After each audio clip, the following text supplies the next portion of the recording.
Kita mulai dulu ya. Auzubillahiminasyaitonirrajim. Bismillahirrahmanirrahim. Assalamualaikum warahmatullahi wabarakatuh. Waalaikumsalam warahmatullahi wabarakatuh. Wabarakatuh. Alhamdulillahirabbil alamin. Allahumma shalli ala Muhammad wa ala ali Muhammad. Rabbi shrah li sadri wa yassir li amri wahlul 'uqdatam min lisani yafqahu qawli. Rabbi zidni ilman warzuqni fahman. Rabbi anzilni munzalan mubarakan wa anta khairul munzilin.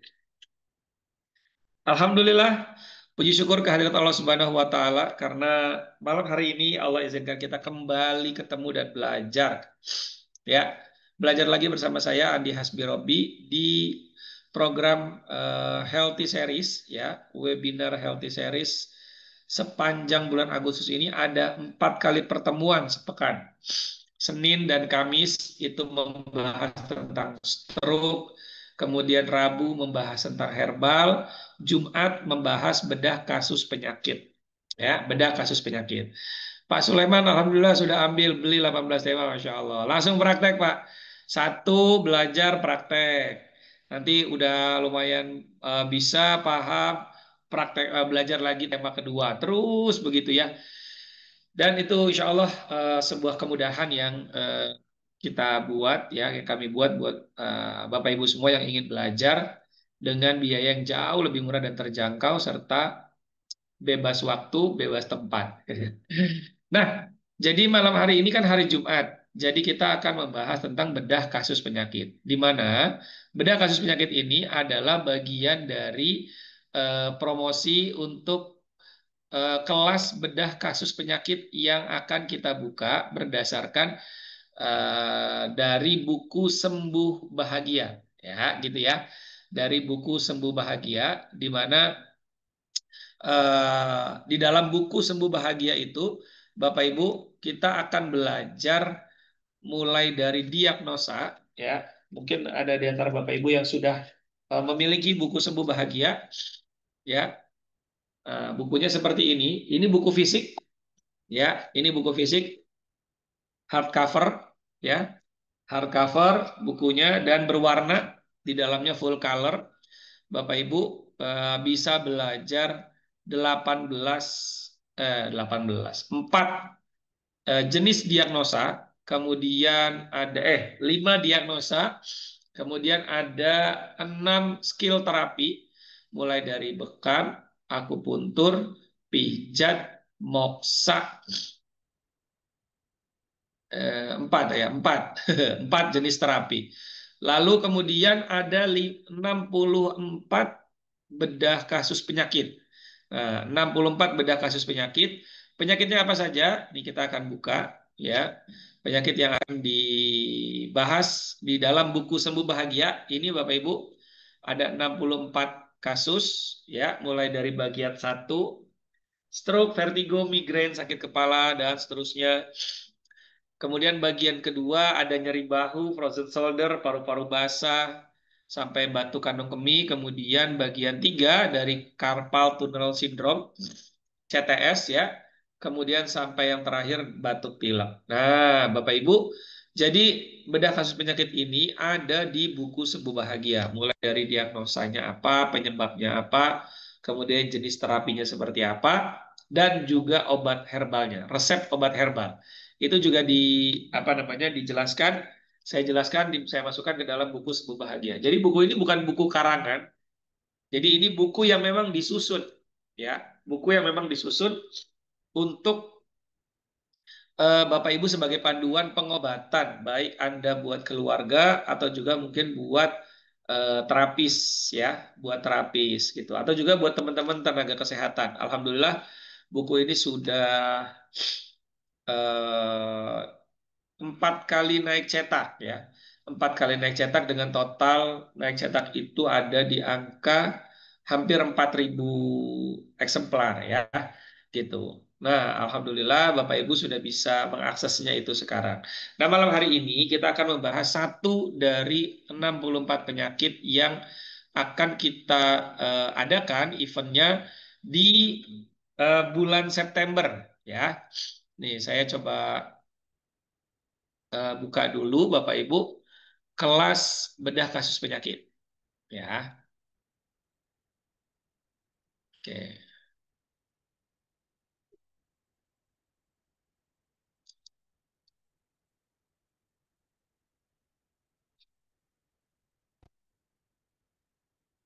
Oke, Bapak Ibu. Jadi, kelas bedah kasus penyakit itu, kalau Anda ingin ikut hanya kelasnya saja, cukup bayar 75.000 satu sesi ini. Ya, 75.000 untuk satu sesi. Ada 32 sesi, Bapak Ibu bisa mengikuti ya, satu sesinya 75.000. Tapi kalau Anda beli buku Sembuh Bahagia, ya, harga bukunya satunya 249.000. Anda sudah dapat gratis kelas satu pertemuan, ya. Satu pertemuan. Kemudian Anda dapat 5 ebook yang nilainya ini lebih dari 750.000. Kemudian ada ramuan jaren kaki, ya, ramuan jaren kaki dan ada voucher Steven. Ini bisa Anda dapatkan. Dan kalau Anda nanti ikut kelas berikutnya, ini kan cuma bonusnya satu kelas nih, satu sesi. Kalau Anda ikut seterusnya 31 sesi lagi, itu bayarnya hanya 50.000 ya. Gitu. Jadi lebih murah ya, 50.000 per sesi. Kalau tadi ini 75.000, kalau Anda sudah beli buku Semua Bahagia, sudah punya, bayarnya hanya 50.000. Syarat klaim bonusnya gampang aja. Anda tinggal pegang buku Sembuh Bahagia. Nah, gitu ya. Bisa kirim ke agen, reseller, atau kirim langsung ke kami, ke pusat. Tapi kalau Anda ingin dapat 16 sesi, cukup beli 3 buku. 3 buku, harga satu bukunya jadi 210.000, berarti ada 630.000 rupiah. Bukunya bisa Anda jual lagi. Ketika Anda jual bukunya, orang yang membeli buku Anda gratis sesi satu kelas, gratis satu kelas sesinya, satu sesi kelasnya. Dan buat Anda yang membeli 3 buku, langsung gratis 16 kelas. Jadi langsung 50% pertemuan gratis.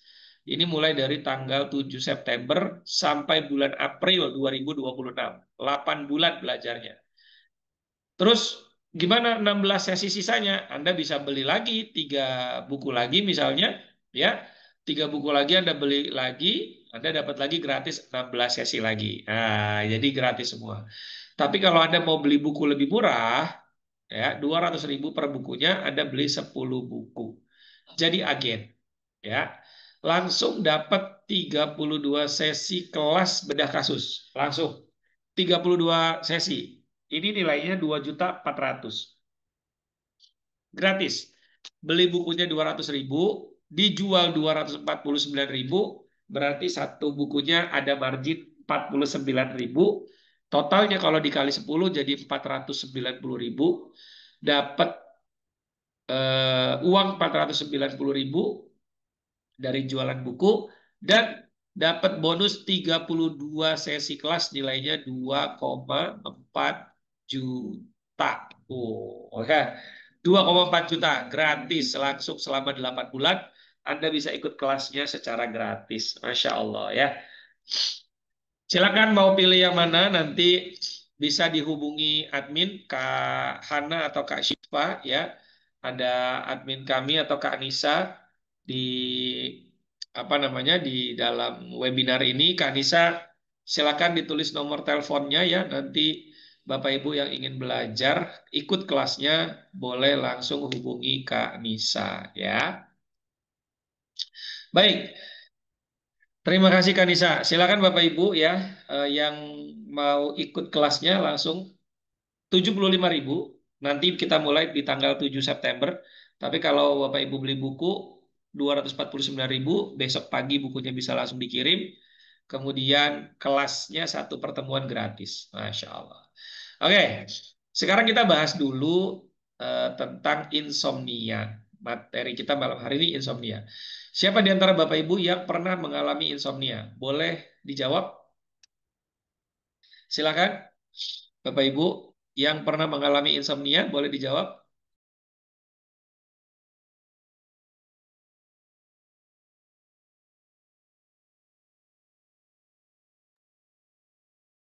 Ada di antara Anda yang pernah mengalami insomnia? Insomnia itu apa ya? Ada yang tahu insomnia apa? Susah tidur. Susah tidur. Oke, Pak Sulaiman, susah tidur. Mungkin karena jauh kali ya, Pak ya. Jauh dari istri susah tidur. Bu Siti Hasna dulu saat single, alhamdulillah. Sekarang udah enggak ya. Yang lain gimana? Ada yang sedang mengalami insomnia malam ini? Susah tidur? Atau butuh butuh sleep call? Butuh sleep call. Ada pelayanan sleep call ya, yang orang nelpon sambil orangnya itu nunggu ketiduran gitu ya.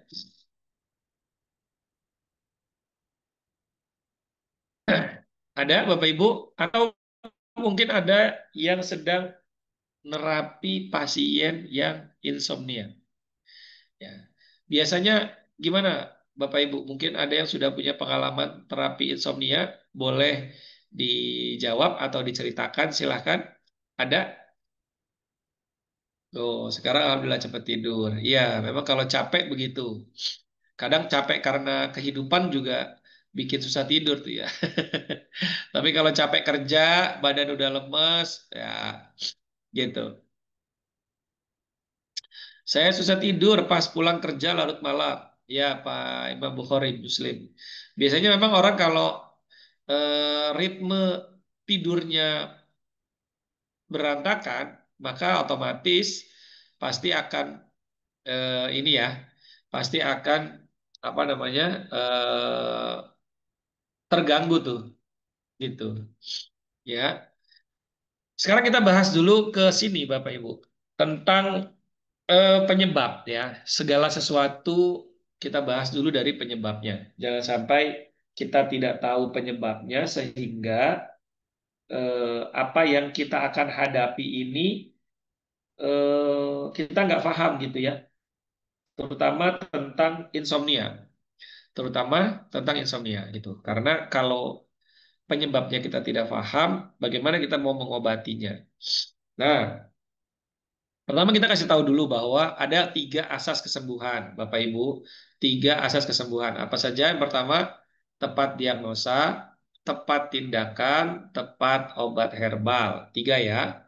Jadi di apa diagnosa. Pada saat sesi diagnosa, ini kita perlu mencari tahu penyebabnya apa. Saya pernah ketemu dengan seorang pasien ya, klien saya yang datang itu dia mengalami susah tidur lebih dari 2 minggu, 2 pekan ya, 2 pekan dia mengalami insomnia parah. Orang kalau insomnia tuh gini, kayak mayat hidup ya, kayak mayat hidup.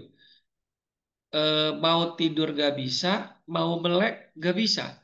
Jadi mukanya itu udah ketekuk-tekuk gitu ya. Kalah orang yang kayak punya hutang 100 miliar tuh kalah tuh ya, dengan orang yang susah tidur gitu ya. Jadi kalau orang masih punya hutang tapi dia bisa tidur tuh Masya Allah ya, itu rezeki, rezeki ya gitu. Oke. Nah, penyebab ada 4 penyebab seseorang bisa mengalami insomnia gitu ya. Insomnia itu kan dia gangguan tidur yang mengalami satu, sulit tidur, terus sulit mempertahankan tidurnya. Maksudnya gampang kebangun gitu ya, nggak bisa nyenyak, dikit-dikit bangun, dikit-dikit bangun, atau dia bangunnya kecepatan. Misalnya tidur jam 8 malam, terus bangunnya jam 12. Ini kan kecepatan nih, gitu ya. Kecepatan bangun jam 12, kalau bangunnya jam setengah 2 malam, itu masih oke. Jam 2 malam masih oke. Jam setengah 3 sampai jam 3 itu masih oke. Tapi kalau jam 12 malam, ini termasuk kategori yang cepat. Dan setelah bangun terlalu cepat, dia nggak bisa tidur lagi. Nah, itu juga masuk dalam kategori insomnia, gangguan tidur. Yang pertama, kesulitan tidur. Yang kedua, sulit mempertahankan kualitas tidurnya atau tidak deep sleep atau tidak nyenyak, gitu ya. Yang ketiga, bangun terlalu cepat dan nggak bisa tidur lagi. Nah, itu disebut insomnia, gangguan tidur. Oke. Nah, sekarang ada 4 jenis gangguan tidur. faktor. Ada 4 faktor gangguan tidur yang atau insomnia yang bisa menyebabkan seseorang susah tidur. Pertama itu adalah gangguan psikologis dan gangguan emosional. Ya, orang-orang yang punya stres tadi nih kata Pak Sulaiman, pikirannya ruwet, stres, masalah kerjaan, masalah keuangan, masalah relasi hubungan dengan pasangan, dengan anak, ya, dengan orang tua, ya, itu sangat membuat seseorang itu susah tidur, stres. Kedua, kecemasan. Jadi antara stres dengan kecemasan ini berbeda nih. Kecemasan itu lebih kepada overthinking atau kekhawatiran yang berlebih. Overthinking tuh ada masalah sedikit aja. Ini kayaknya nggak bisa dibiarin nih kayak gini. Ini bakalan menjadi A, B, C, D. Wah, banyak banget gitu. Padahal nggak gitu-gitu juga, gitu ya. Dan dia nggak paham kalau dia itu overthinking. Nah, ya, dia nggak paham kalau dia sedang mengalami overthinking atau kekhawatiran berlebihan. Kemudian dari yang faktor psikologis yang terakhir adalah depresi, ya. Depresi, perubahan pola tidur itu bakal sangat umum terjadi bagi orang yang mengalami depresi. Nah, depresi ini bisa banyak sebabnya. Salah satu penyakit, ya, yang tidak kunjung sembuh, ini depresi. Perceraian ini bisa terjadi depresi. Kemudian hutang, piutang bisa jadi depresi. Ada salah satu orang yang dicintainya meninggal bisa jadi juga depresi. Gitu ya. Jadi ada yang faktor yang pertama ya Bapak Ibu. Silakan dicatat yang penting-penting, jangan yang penting catat. Oke, catat yang penting-penting, jangan yang penting catat.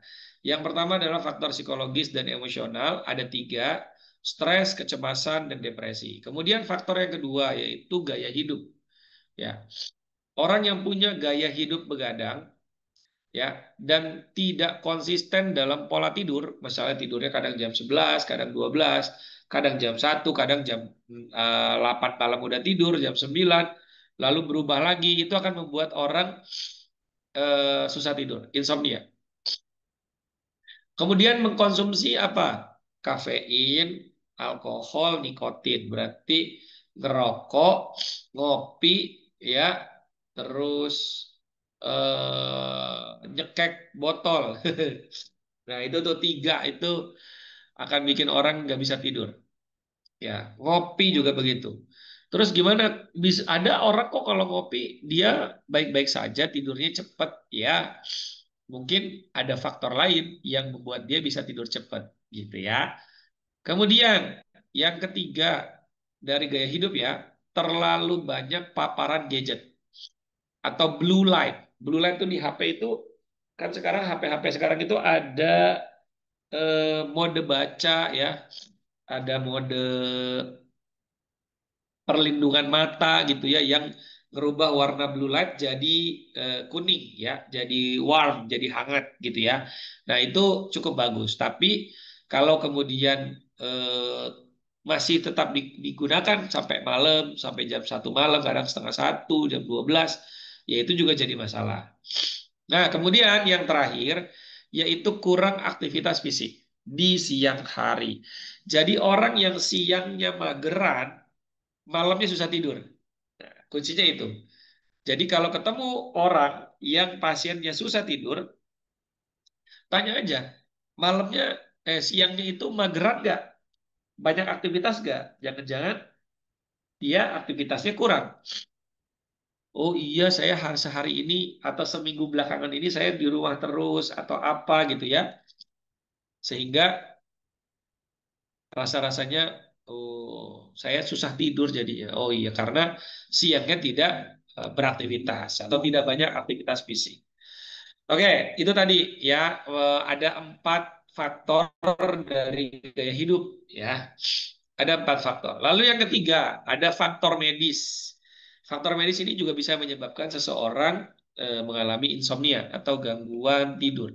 Yang pertama asma, ya, diabetes, hipertensi, sakit punggung atau sakit kronis. Nah, ini ya. asma, diabetes, terus hipertensi, sakit punggung, atau sakit kronis. Sakit kronis itu artinya sakit yang udah lebih dari 6 bulan, gitu ya. Kalau udah lebih dari 6 bulan, maka biasanya akan mengalami yang namanya stres, ya. Organnya stres. Sehingga kalau organnya stres, berarti orang itu ya pasti akan tidak nyaman dalam posisi tidurnya. Gitu ya, tidak nyaman. Baik. Lalu kemudian ada gangguan hormonal. Kalau perempuan biasanya mulai menopause atau gangguan tiroid. Ya, gangguan tiroid itu juga bisa menyebabkan seseorang mengalami insomnia. Jadi insomnia itu nggak selalu karena pekerjaan, karena minum kopi, ya karena main HP, enggak. Gangguan tiroid juga bisa menyebabkan itu. Atau tadi gangguan penyakit ya, asma, diabetes, hipertensi, sakit punggung ya, atau sakit kronis yang lainnya. Kemudian faktor yang ketiga dari sisi medis, yaitu obat-obatan. Mereka-mereka yang mengkonsumsi obat antidepresan. Nah, antidepresan ini berarti obat-obat yang suka dikonsumsi oleh orang yang mengalami depresi. Atau steroid, ya biasanya buat atlet-atlet yang nge-gym, yang pengen ngebentuk badan. Nah, itu minum steroid, dia akan malamnya susah tidur. Atau obat tekanan darah, gitu ya. Ini juga bisa.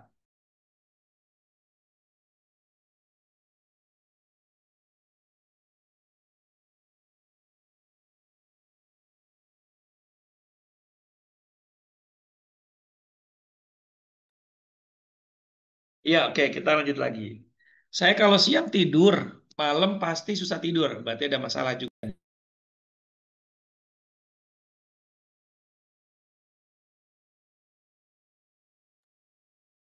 Oke, Bapak Ibu, kita lanjut lagi dari faktor yang berikutnya. Tadi ada 3 faktor ya. Faktor yang pertama tentang psikologis, emosional, yang kedua gaya hidup, yang ketiga medis. Ya, dan yang terakhir itu lingkungan. Nah, ini penting. Orang-orang yang rumahnya pinggir jalan, pinggir dekat rel kereta, yang bising sekali, dekat pabrik mungkin ya, atau suhu yang terlalu panas atau dingin yang ekstrim, atau cahaya berlebih, lampu itu kalau dimatiin langsung mati full, dinyalain langsung nyala terang banget, ya, akhirnya dia bingung, ya udahlah nyalain aja gitu kan. Nah, itu akan bermasalah tuh karena ada hormon melatonin yang dia nggak akan keluar kalau tidurnya nggak nyenyak, kalau tidurnya nggak mati lampunya. Nah, ya, kalau masih ada cahaya dia nggak bisa. Si melatonin ini keluar, nggak mau dia. Kalau ada cahaya, maka akan jadi susah tidur, gitu. Melatonin keluar, tidurnya pasti nyenyak. Tapi kalau melatoninnya nggak keluar, tidurnya jadi nggak nyenyak. Nah, ini akan bermasalah ketika seseorang nggak bisa tidur kalau lampunya mati, nggak bisa. Ada orang-orang yang begitu tuh, ya. Kemudian ada pergantian zona waktu, misalnya berangkat dari sini ke Amerika misalnya gitu ya. Nah, beda waktu tuh kan.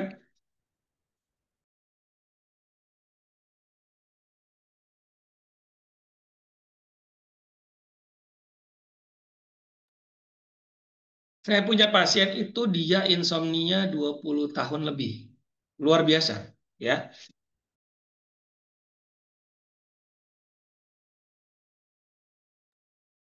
Apalagi kalau misalnya dia itu eh, dari Amerika ke Indonesia.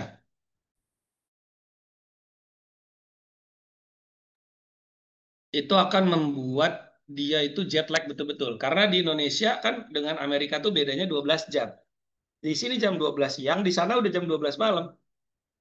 Maka ketika dia pindah ke Indonesia, yang harusnya jam 12 malam, dia tidur, di sininya tuh siang dia tidur, kemudian di jam 12 malamnya kita di Indonesia, dia bangun, karena di sana jam 12 siang. Gitu.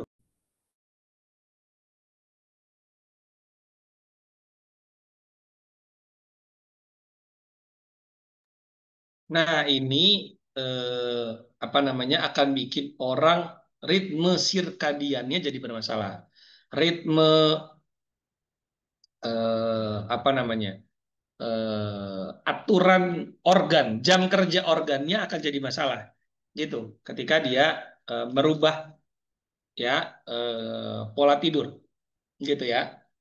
Jam kerja ada shift work ya, shift satu, shift 2, shift 3, shift 4 bahkan mungkin gitu ya. Nah, itu kayak gitu.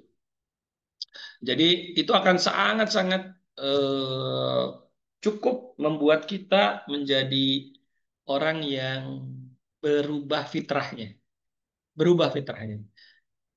Oke, sekarang kita masuk dulu ke sini, ke data eh, penderita insomnia secara global, ya. Bapak Ibu, saya coba cari data penderita insomnia secara global dari World Sleep Society tahun 2023, berarti 2 tahun yang lalu. Itu 30% populasi dunia, seluruh populasi dunia dia mengalami gejala insomnia. Bayangkan 30%-nya. Kalau orang itu ada 5 miliar, berarti 1,5 miliarnya mengalami insomnia. 1,5 miliar. Kemudian 10% orang dewasa mengalami insomnia kronis lebih dari 3 bulan. Kemudian wanita dan lansia ini jauh lebih rentan menderita insomnia dibanding laki-laki. Nah, sekarang kita bahas dari data Indonesia. Di tahun 2018 memang agak mundur ke belakang ya. Menurut Perhimpunan Dokter Saraf Indonesia atau Perdosi bahwa 10 sampai 15% orang Indonesia mengalami gangguan tidur. Berarti kalau misalnya anggaplah 10% dari 280 juta orang, berarti sekitar 28 juta orang Indonesia kurang lebih mengalami insomnia, baik kronis maupun akut. 28 juta Bapak Ibu, bayangin. 28 juta tuh satu setengahnya Jawa Barat itu berarti ya. Setengahnya Jawa Barat aja udah mengalami insomnia tuh. DKI aja 10 juta. Berarti orang Indonesia, orang DKI kalau itu di DKI semua itu pada nggak bisa tidur kalau malam. Ini kan bahaya gitu ya. Ini sangat bahaya ya gitu. Jadi dari jumlah itu 60%-nya kasusnya insomnia tuh. Kemudian di pasca COVID kemarin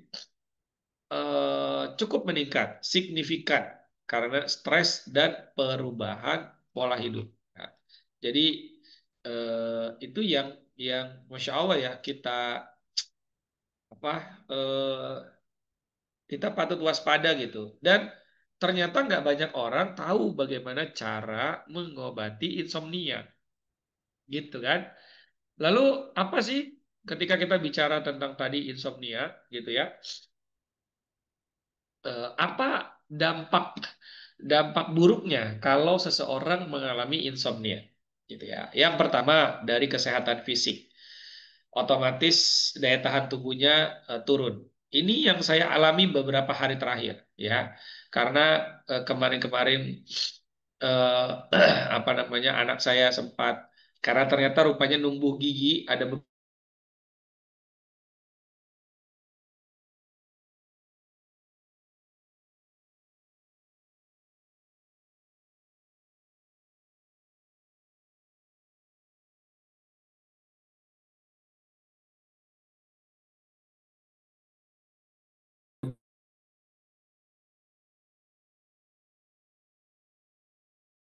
beberapa gigi. Iya. Oke, ya dicek ya HP-nya ya. Nah, kadang itu saya alami beberapa hari terakhir ini ya. Susah sekali, bukan susah sih, karena memang nungguin gitu. Nungguin anak kadang agak demam ya, batuk sedikit gitu ya karena kondisinya hari ini Sukabumi lagi dinginnya luar biasa gitu. Tapi alhamdulillah minumin kunyit aja ya, rendeman parutan kunyit, kemudian digerus kelor ya itu alhamdulillah cepat ya lumayan lah.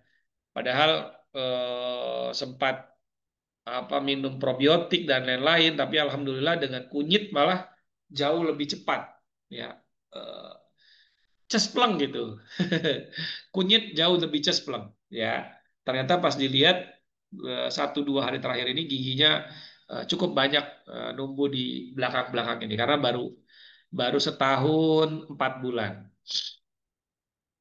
Akhirnya ya, jadi saya kalau udah kecapean gitu, flu ya, pilek biasanya gitu. Tapi alhamdulillah nggak pernah pusing ya. Walaupun pilek, ya pilek aja nggak pusing gitu ya. Kemudian apalagi ketika seseorang itu mengalami insomnia, yaitu meningkatkan resiko penyakit kronis, hipertensi, kemudian diabetes tipe 2, bukan tipe 1 ya. Kalau tipe 1 itu kan disebutnya autoimun gitu ya. Tapi ini diabetes tipe 2 yang terjadi karena mengganggu metabolisme gula, gula darah, metabolisme. Jadi proses pembakaran gula gitu ya di dalam darah itu jadi terganggu, akhirnya orang jadi kena diabetes. Disebutnya diabetes tipe 2. Kemudian penyakit jantung koroner ya, penyakit jantung koroner atau penyakit stroke ya, atau penyakit kardiovaskular. Nah, ini penyakit jantung dan stroke. Jadi hati-hati bagi Bapak Ibu yang sudah mengalami insomnia berhari-hari, berminggu-minggu, bahkan mungkin berbulan-bulan, itu punya resiko untuk penyakit jantung atau penyakit kardiovaskular atau stroke gitu ya. Kemudian apalagi dampaknya penurunan hormon pertumbuhan dan gangguan keseimbangan hormon kortisol. Ini yang membuat orang menjadi hipertensi maligna disebutnya ya. Kadang tiba-tiba tinggi sekali, kadang turun sekali. Karena apa? Keseimbangan hormon kortisol. Hormon kortisol itu kan keluarnya dari ginjal. Ketika dia keluar dari ginjal terus-menerus tidak terkontrol, maka otomatis tensinya naik terus gitu ya. Kadang tiba-tiba naik tinggi, kadang-kadang tiba-tiba turun. Nah, ini akan membuat orang bisa ngedrop. Kemudian ada penuaan dini. Ya, ini ya, kulit jadi gampang sel-sel kulitnya gampang menua dan gampang mati. Muncul lingkaran hitam di bawah mata atau disebut mata panda. Kadang itu juga sebagai salah satu tanda bahwa ginjal Anda sedang bermasalah gitu ya di sini nih. Di sini alhamdulillah nih saya nggak ada tuh ya. Nah, ini nggak ada ya. Jadi kalau ada mata panda itu salah satunya juga gangguan ginjal tuh Bapak Ibu, hati-hati ya. Kemudian kolagennya bisa berkurang. Jadi kulitnya jadi tidak elastis lagi karena kolagennya berkurang. Jadi kalau kolagen di kulit berkurang mah bisa dikasih pelembab, bisa dikasih minyak zaitun ya. Tapi kalau sudah kolagennya berkurang di pembuluh darah, apalagi di pembuluh darah otak, ini sangat bisa terjadi yang namanya stroke, pecah pembuluh darah ketika hipertensinya naik. Ketika tensinya hyper ya gitu ya. Kemudian dampak pada kesehatan mental. Kalau tadi kan kesehatan fisik ya. Kesehatan mental dia akan mempengaruhi kecemasan, mempengaruhi kontrol diri terhadap kecemasan. Kemudian memperparah stres. Stresnya jadi kadar kortisolnya naik terus. Ketika kortisol naik, pembuluh darah mengecil, otomatis jantung bekerja lebih kencang, tensinya jadi naik. Atau juga bisa gangguan bipolar ya atau psikosis pada kasus-kasus ekstrim. Ini mengerikan ya buat mereka-mereka yang mengalami insomnia gitu ya. Oke.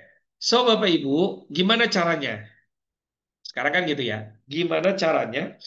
Ini kan kita jika ada mata jika mata ada kantung mata atau seperti bengkak ringan di bawah mata, iya, itu bisa jadi satu tanda gangguan tidur atau kedua tanda gangguan ginjal.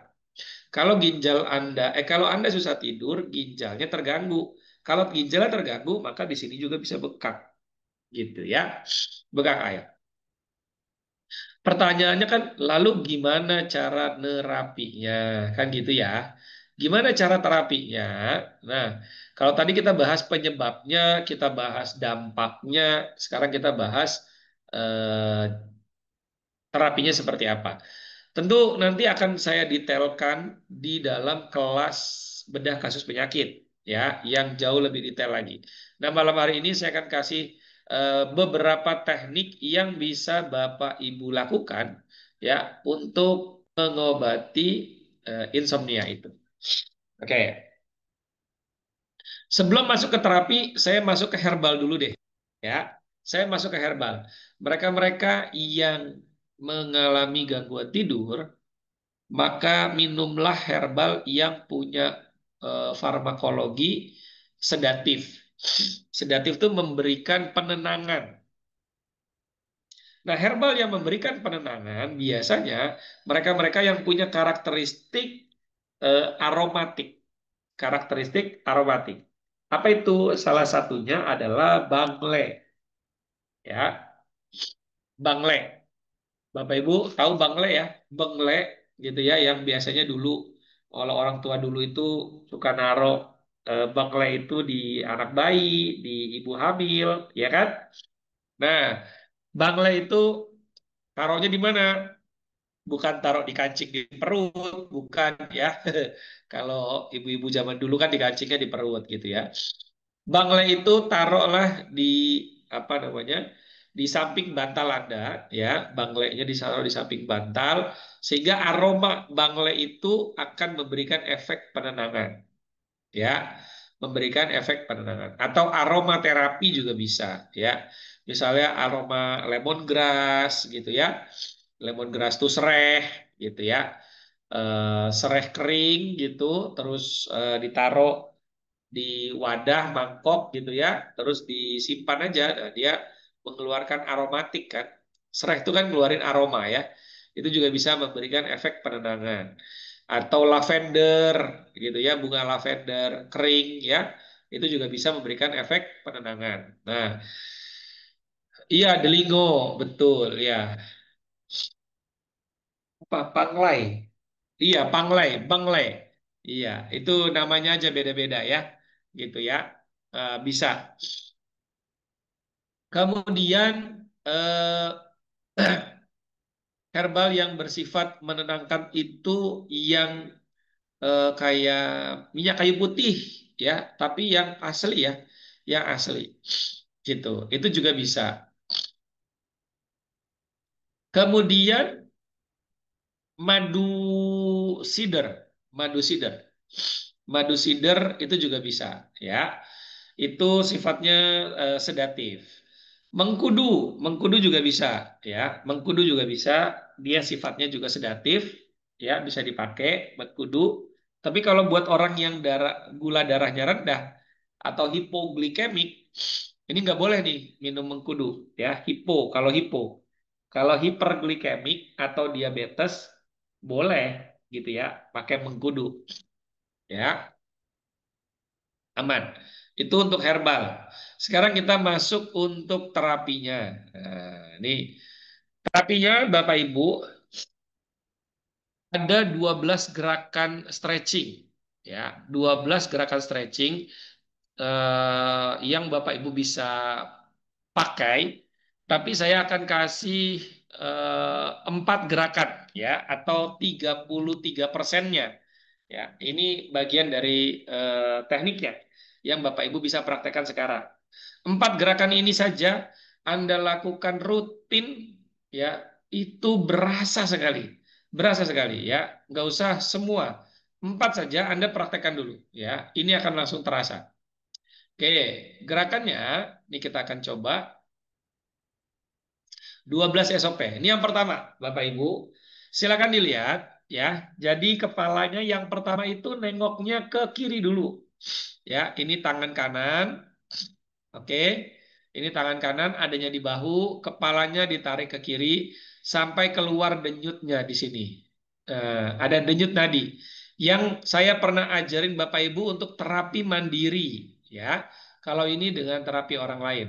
Di sini uratnya masih menegang ya, karena dia akan mengeluarkan men-stretching otot yang ada di sini, men-stretch otot di sini sehingga otot itu menjadi membuka jalurnya gitu ya. Ini denyutnya nih. kalau orang-orang insomnia denyutnya rendah nih, tidak kencang denyutnya, atau bahkan tidak kelihatan denyutnya, tidak keluar denyutnya. Nah, ya, ini ke kiri, lalu ini yang ke kanan. Nah, ini ke kanan ya. Jadi ini tangan kiri, ya bahu kiri, kepalanya nengoknya ke kanan. Ini gerakan pertama. Dihitungnya berapa? Dihitungnya Bapak Ibu 7 kali 7. Ya, maksudnya gimana? 7 hitungan diulang 7 kali. Kanan dulu yang didorong sebanyak 7 kali. 7 hitungan. Ketika ini dorong ke bawah, ya, lalu kepalanya dorong ke samping. Oke, dihitung 7. 1, 2, 3, 4, 5, 6, 7. Setelah itu lepas pelan-pelan, tangannya dikembalikan lagi, ya, tangannya dikendorin lagi ke atas, tidak dilepas ya, tangannya tidak dilepas, kepalanya dikendorin lagi supaya dia balik dulu ke arah tengah. Jadi kepalanya lurus lagi, lalu dorong lagi. Berbarengan ya, antara yang dorong ke bawah dengan yang dorong ke samping. Barengan. Oke. Lalu setelah itu, setelah 7 kali 7, baru pindah ke sebelah kiri. Gitu ya, dari kanan ke kiri. Nah, gini ya. Bisa dibayangin Bapak Ibu? Coba dijawab dulu di kolom chat atau dijawab langsung. Bisa dibayangkan gerakannya? Silakan dijawab dulu.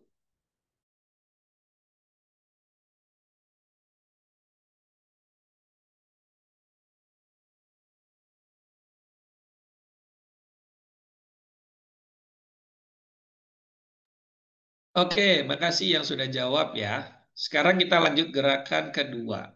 Nah, Bapak Ibu, ketika pindah, ini masih gerakan pertama ya, pindah kiri dan kanan itu kayak begini. Ini kan tadi tangan kanan nih, ya. Ketika dia mau pindah ke sebelah kiri, ya, ini kepalanya ditengokin ke kiri ke sini, maka tangan kirinya ini kan taruh di sini, ya, taruh di bahu kiri, maka tangan kanannya itu ada di kepala seperti ini. Setelah tangan kirinya nempel di di bahu, barulah tangan kanannya masukkan ke leher sini. Paham ya sampai sini ya? Jadi tangan tidak boleh dilepaskan, gitu. Agak nggak yakin mau dipraktekin. Kalau tidak dipraktekkan makin tidak yakin. Praktek aja dulu. Salah satu cara kita bisa praktek, kita bisa terapi, iya dipraktekin. Caranya sih begitu, nggak ada yang lain. Kalau nggak yakin, nggak akan bisa praktek. Ya, ini caranya gimana agar kita tahu ini berhasil atau tidak? Tanya ke pasiennya. Ini tarikannya kekencengan apa enggak? Ini tarikannya kekencengan apa enggak? Ini bahunya kekencengan apa enggak? Kalau dia merasa nyaman, ya ototnya tertarik, stretch, itu cakep banget, merasa enak banget. Ya udah bener, gitu. Simpel ya. Jadi kalau Bapak Ibu ragu karena belajarnya lewat online, saran saya nanti Bapak Ibu bisa ikut training stroke komprehensif yang offline. Ada di Makassar, Kolaka, Jakarta. Ada di Jambi, ya. Ada di Jambi bulan September dan Oktober, ya. Makassar akhir bulan ini 29-30, kemudian tanggal 1 dan 2 September Makassar tuh 29 dan 30 Agustus, Kolaka di 1 dan 2 September, kemudian pertengahan bulannya itu ada di Jakarta, kemudian Oktober itu ada di Jambi, ya, Muaro Bungu. Kalau Bapak Ibu mungkin kagok kalau ikut online, ya silakan di ini aja ikut offline, gitu ya. Solo belum. Jogja, insya Allah mungkin bulan Oktober mungkin ya, atau November mungkin ya di Jogja. Kalau Solo mau bikin di bulan Oktober, silahkan mengajukan ke Kak Nisa, nanti akan dijadwalin.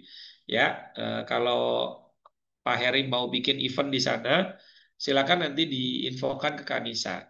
Ya, Kak Nisa boleh ditulis lagi di kolom chat ya. Termasuk Surabaya, Pak Sulaiman. Sama, kita masih juga membuka HMALC ya, namanya HMA Learning Center. Kalau Bapak Ibu apa namanya mau mengadakan ini di daerah masing-masing, silahkan hubungi Kak Nisa. Nanti Kak Nisa akan bantu pandu seperti apa mekanisme dan segala macamnya. Saya nggak punya ini apa namanya nggak punya kawan-kawan untuk cari peserta segala macam. Kita nyari bareng-bareng dari pusat, nanti dari banyak tim ya. Itu bisa gitu. Yang penting Bapak Ibu cari tempatnya aja. Yang paling gampang cari tempat di hotel. Kalau di hotel udah ada infokusnya, udah ada sound system, udah dapat makan segala macam ya, beres lah gitu ya. Enak. Oke, lanjut lagi ya. Oke, lanjut. Sekarang kita lanjut ke gerakan kedua. Nah, gerakan kedua ini Bapak Ibu pembuka pola 60 derajat ya, mengangkat kening kepala dan mengangkat tulang belakang bagian servikal.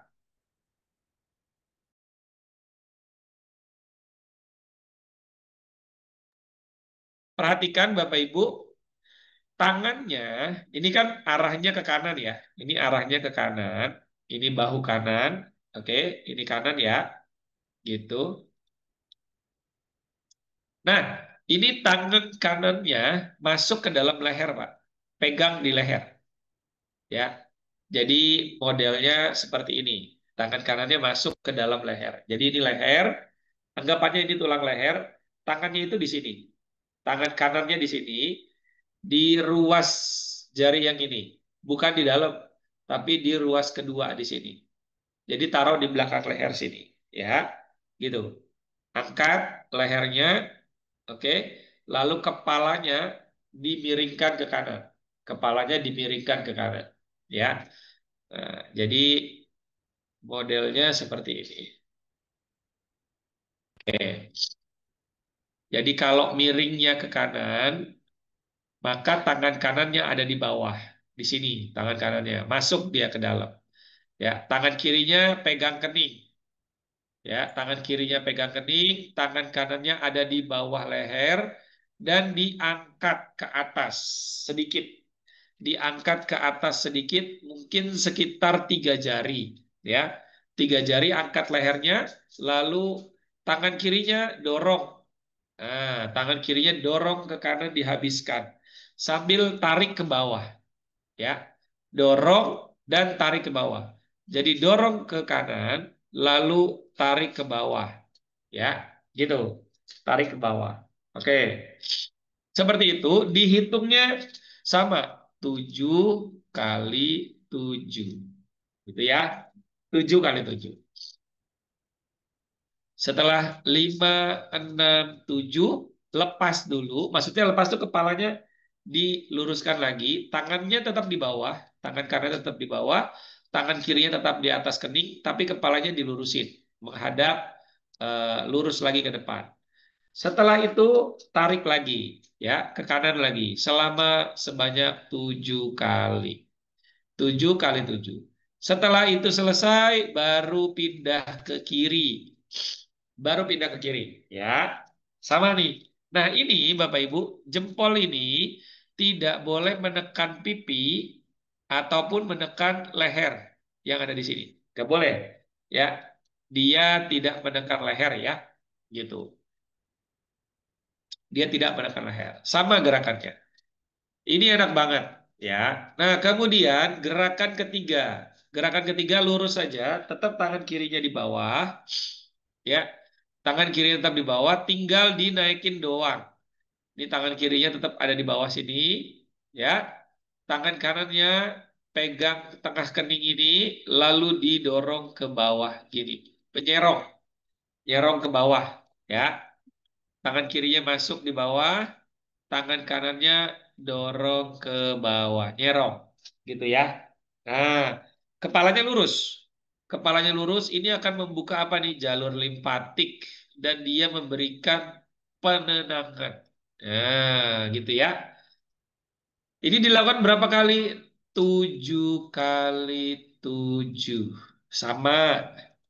Dihitung 7 kali, hitungan diulang sebanyak 7 kali. Oke, sampai sini paham Bapak Ibu? Sebelum satu gerakan lagi saya share, sudah kebayang gerakannya?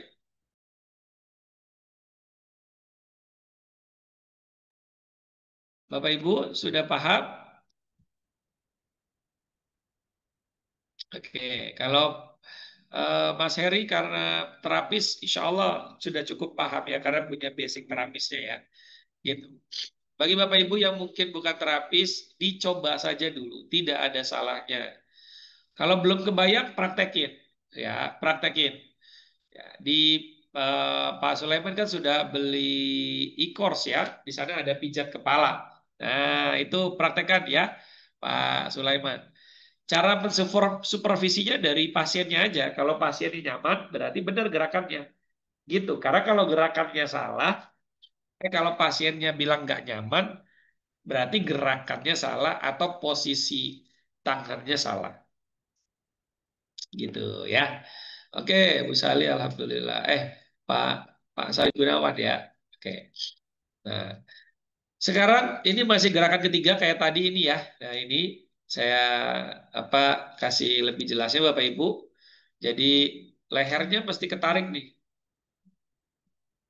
ya. Ini mesti ketarik. Oke, gitu ya. Tangannya tidak berada di berada di alis sini. Di alis ini. Ini di alis nih. Nah, ini batasnya di alis, ya. Dorong ke bawah, nyerong, gitu ya. Oke. Lalu gerakan keempat, terakhir. Nah, ini yang saya pernah ajarin ke Bapak Ibu waktu itu, yaitu menusuk ke dalam di otot apa namanya pundak, otot pundak, tapi bagian belakang sedikit, bagian belakang sedikit ya. Jadi saya pernah kasih apa namanya kasih webinar yang untuk itu ya, untuk gerakan keempat ini ya, gitu. Jadi Bapak Ibu bisa ulang-ulang cek di sini ya. Jadi ini kan kalau baju kita ini kan ada garis ya. Nah, garis ini tidak ditekan, di belakangnya satu garis. Di belakang garis ini satu garis, ini yang ditekan dan ini hanya 3 titik aja nih. Nih, 3 titik ini yang ditekan ya. Tapi penekanannya bergantian. Satu, satu, geser. Nih lihat nih, jempol saya. Geser, dua, geser, tiga. Jadi bukan tangannya yang geser, tapi jempolnya. Satu, satu, lalu pindah dua, lalu pindah lagi ke samping tiga, ini pindah lagi ke samping tiga. Jadi bergantian ya, bergantian. Hitung 7 kali 7, 7 kanan, 7 kiri, pindah nomor dua, 7 kanan, 7 kiri, pindah nomor tiga,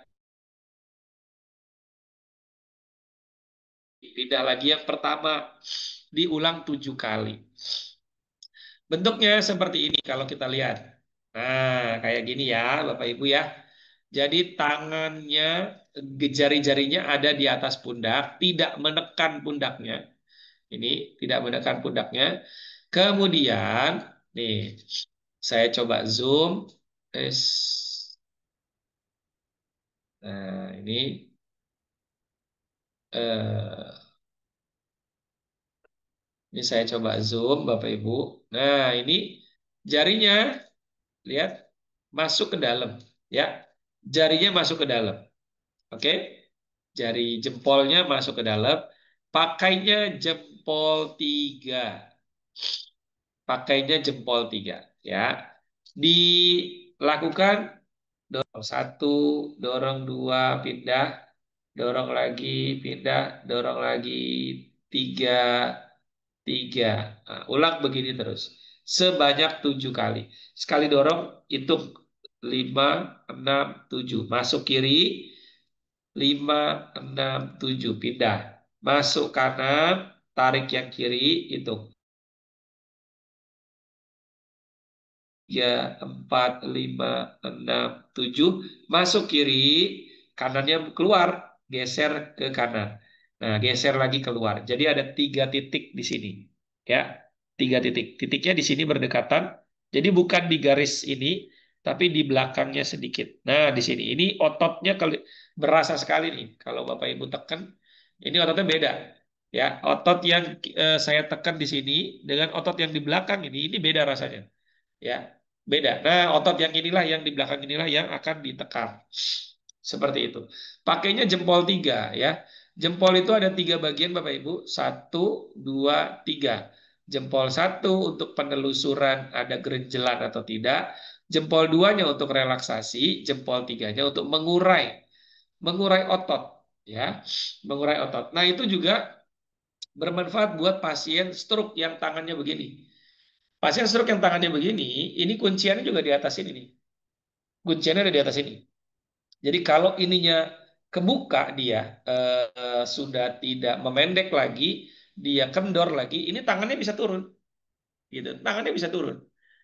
Ada yang bisa 1 kali terapi, ada yang bisa perlu 2 kali terapi atau 3 kali, gitu ya. Jarang yang saya lakukan, saya dapetin mereka yang berkali-kali diterapi di bagian pundak itu nggak turun-turun tangannya. Itu selama saya praktek 20 tahun, itu nggak ada yang nggak berhasil. Alhamdulillah. Ya atas izin Allah bisa berhasil. Kenapa? Karena ini kita urai di sini. Yang ini kita urai. Gitu. Oke. Bapak Ibu semua sudah tidak terasa jam 21.41. Masya Allah, tabarakallah. 4 teknik tadi Bapak Ibu bisa praktekkan. Dan karena ini 4 teknik ini mungkin merasa, wah kayaknya sedikit banget ya. Praktek dulu saja. Praktekin saja yang 4 ini dulu. Kalau Bapak Ibu ingin feedback dari saya, silahkan. Bapak Ibu videokan gerakannya, lalu kirim japri ke saya atau japri ke admin tadi, ya boleh. Nanti dikirim ke saya, nanti saya lihat. Oh gerakannya, ini ada yang kurang nih. Nanti saya pakai voice note, bisa ngasih tahu Bapak Ibu. Jadi sahabat saya nggak perlu khawatir eh, tidak didampingin, ya. Walaupun Bapak Ibu tidak berbayar mengikuti webinar-webinar ini, tetap insya Allah akan saya dampingi sampai Bapak Ibu bisa, gitu ya. Tapi kalau saya sarankan, kalau Bapak Ibu ingin dapat keilmuan yang lebih lengkap, saya sarankan Bapak Ibu bisa banyak aksesnya untuk belajar. Ikut kelas BKP, nilainya 75.000 satu pertemuan. Atau beli buku Sembuh Bahagia, gratis satu kelas BKP. Atau beli e-course, ya. E-course belajar melalui video dengan akses YouTube gratis. Atau Bapak Ibu bisa apa namanya? Bisa eh, belajar dari buku Sembuh Bahagia itu, atau Bapak Ibu ikut training stroke komprehensif. Di dalamnya juga ada teknik yang tadi. Oke, kita buka pertanyaan Bapak Ibu ya. Silakan Pak Sulaiman, kalau terapi mandirinya yang kayak waktu itu Pak, nih saya ajarin ini udah ada di webinarnya. Salah satunya diginiin Pak, ya dimiringkan, lalu tangan ini yang sebelah ini menarik. Kita cari di bawah itu ada apa di kursi misalnya, ya kursi kita tarik ke bawah gini, ya lalu kita tarik begini, gini ya. Oke, dihitung sampai 7 lalu ganti sebelahnya. Tapi tangannya di ke bawah ini Pak, tangannya harus ke bawah dulu, ya kepalanya baru digeser. Oh, sampai ketarik sini ototnya, ya gitu. Nah kemudian yang kedua ini angkat nih, gini miringin ya, miringin. Gini. Ya, nih taruh di sini, tangan kanan taruh di bawah, arahkan ke kanan. Satu, kalau sakit geser, cari yang nyaman. 1, 2, 3, 4, 5, 6, 7, 8.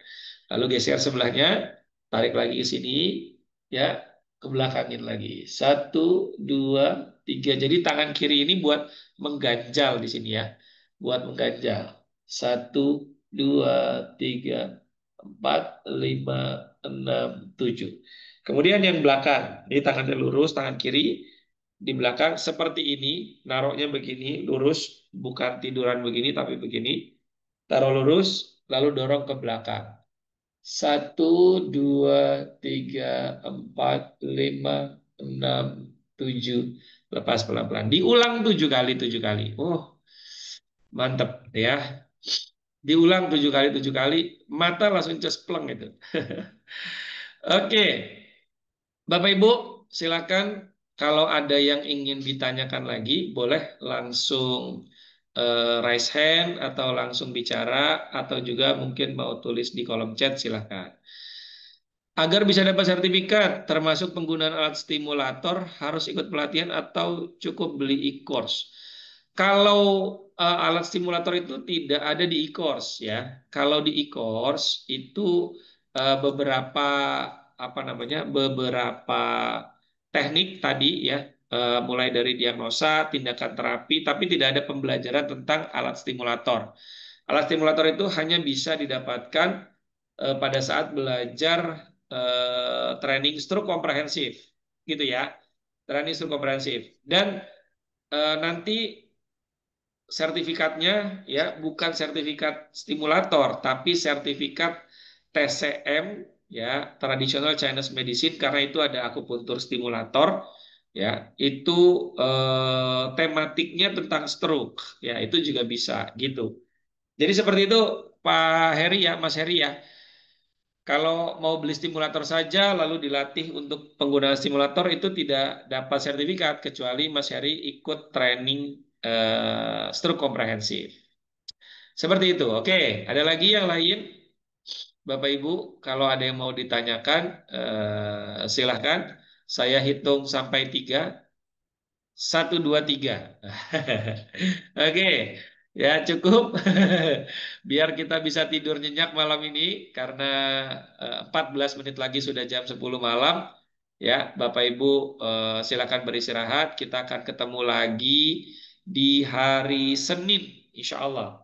Ya, Senin kita akan belajar lagi tentang terapi stroke. Doakan saya sehat, keluarga saya sehat, bisa ketemu lagi dengan Bapak Ibu semua. Dan jangan lupa kalau Bapak Ibu ingin konsultasi langsung tentang terapi stroke dan terapi-terapi lain, silakan hubungi admin Kanisa. Nanti Kanisa akan menyampaikan bagaimana teknis untuk belajar dan segala macamnya. Jadi gak usah sungkan, gak usah ragu untuk belajar. Bapak Ibu, hidup cuma sekali, belajarnya mesti berkali-kali. Hidup pasti wafat, maka belajarnya sampai akhir hayat. Insya Allah kita orang-orang yang bermanfaat. Terima kasih, saya Adi Hasbi. Kita tutup dengan beristighfar. Astagfirullahaladzim, astagfirullahaladzim, astagfirullahaladzim. Dan doa kafaratul majelis. Subhanakallahumma wa bihamdika. Asyhadu alla ilaha illa anta astaghfiruka wa atubu ilaik. Assalamualaikum warahmatullahi wabarakatuh.